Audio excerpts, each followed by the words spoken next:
Avez-vous déjà remarqué que devant une caméra, on ne voit pas la flamme quand c'est correctement éclairé?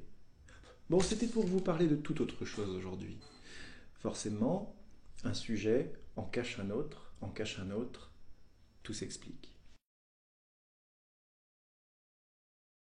J'aurais voulu vous parler d'un problème qui arrive lorsque l'on souhaite éplucher une clémentine. Ce problème arrive surtout en fin de saison, lorsque les clémentines ont des peaux plus dures, plus fermes, parce qu'évidemment, avant, on a le souvenir, ce grand plaisir d'enlever d'un seul coup toute la peau de la clémentine. En particulier, lorsque l'on veut ouvrir une clémentine qui a une peau un peu sèche, inévitablement, on se retrouve à entamer la clémentine. C'est dégoûtant. Alors, quand on a réussi à vraiment bien prendre la peau de la clémentine, c'est là qu'on se rend compte que le début de ce que l'on a ouvert, lui ne convient pas. On a laissé plein de peau. Il faudrait arriver à enlever cette peau, c'est très long. Bon, alors ensuite, évidemment, il faut noter qu'en plus, on ne peut jamais arriver à dépioter la clémentine en un seul morceau. Résultat, on se retrouve à passer un temps fou et à ne pas pouvoir manger cette petite agrume si délicieuse. Arrêtons là. Aujourd'hui, je veux vous parler de la méthode de la double spirale inversée qui permet d'éplucher correctement une clémentine. Alors tout d'abord, vous allez repérer une distance d'à peu près 1,5 cm du centre de la clémentine avec un couteau bien pointu, autant que possible pas un couteau à dents, pas rond. Vous entaillez à peine la peau de la clémentine. On commence à faire un quart de tour en s'excentrant de plus en plus et en se dirigeant progressivement vers le centre latéral de la clémentine que l'on va rejoindre progressivement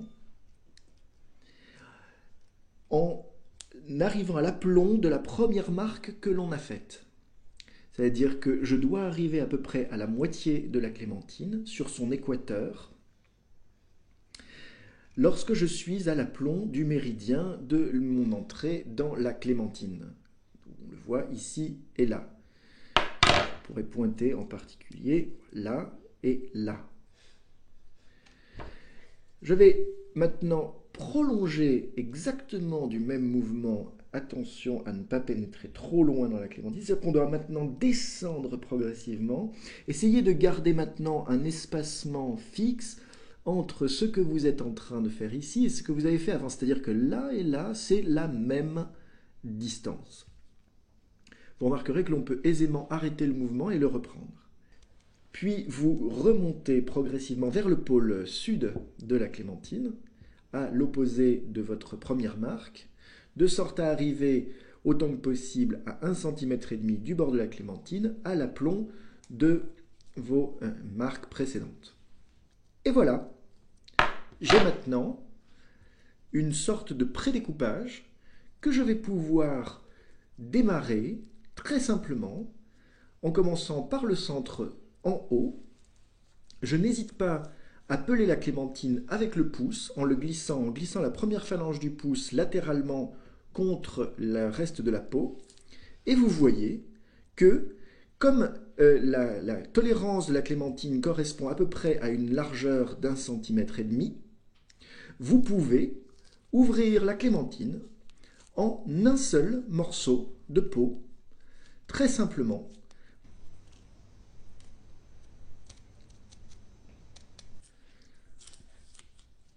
Et l'ensemble se décloche comme un petit chapeau. Voilà, la clémentine est toute belle, prête à être mangée.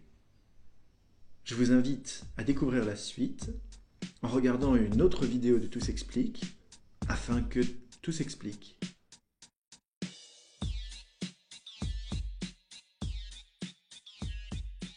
as we tell it.